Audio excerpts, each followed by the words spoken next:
धर्मक्षेत्रे कुरुक्षेत्रे संवेतायुत्सवः मामकाः पांडवाश्चैव किं कुर्वत् संजय।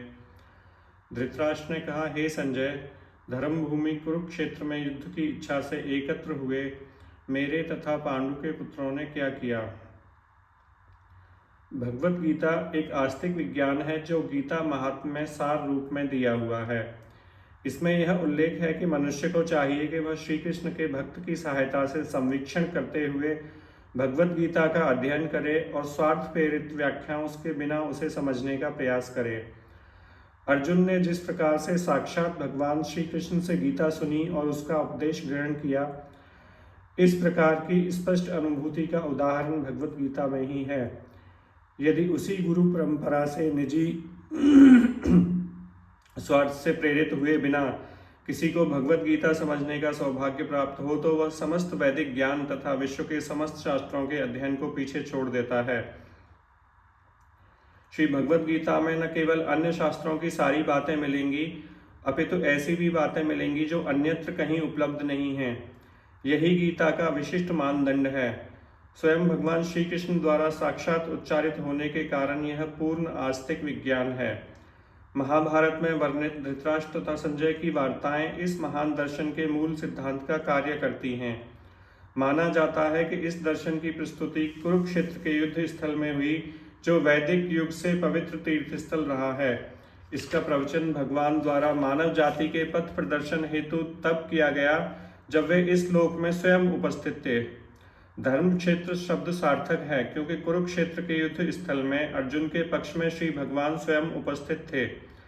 कौरवों का पिता धृतराष्ट्र अपने पुत्रों की विजय की संभावना के विषय में अत्यधिक संदिग्ध था, अतः इसी संदेह के कारण उसने अपने सचिव से पूछा, उन्होंने क्या किया। वह आश्वस्त था कि उसके पुत्र तथा उसके छोटे भाई पांडु के पुत्र कुरुक्षेत्र की युद्ध भूमि में निर्णयात्मक संग्राम के लिए एकत्र हुए हैं।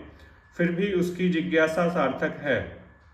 वह नहीं चाहता था कि भाइयों में कोई समझौता हो, अतः वह युद्ध भूमि में अपने पुत्रों की नियति के विषय में आश्वस्त होना चाह रहा था। चूंकि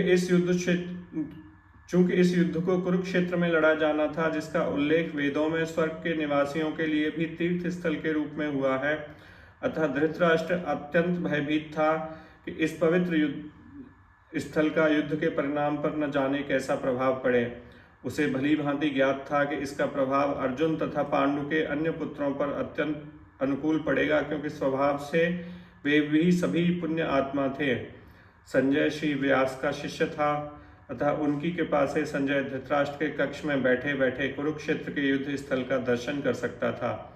इसीलिए धृतराष्ट्र ने उससे युद्ध स्थल की स्थिति के विषय में पूछा। पांडव तथा धृतराष्ट्र के पुत्र दोनों ही एक वंश से संबंधित हैं, किंतु यहाँ पर धृतराष्ट्र के वाक्य से उसके मनोभाव प्रकट होते हैं। उसने जानबूझकर अपने पुत्रों को कुरु कहा और पांडु के पुत्रों को वंश के उत्तराधिकार से विलग कर दिया।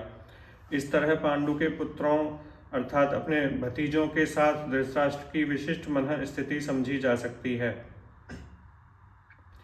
जिस प्रकार धान के खेत से अवांछित पौधों को उखाड़ दिया जाता है, उसी प्रकार इस कथा के आरंभ से ही ऐसी आशा की जाती है कि जहाँ धर्म के पिता श्री कृष्ण उपस्थित हों, वहाँ कुरुक्षेत्र रूपी खेत में दुर्योधन आदि धृतराष्ट्र के पुत्र रूपी अवांछित पौधों को समूल नष्ट करके युधिष्ठिर आदि नितांत धार्मिक पुरुषों की स्थापना की जाएगी।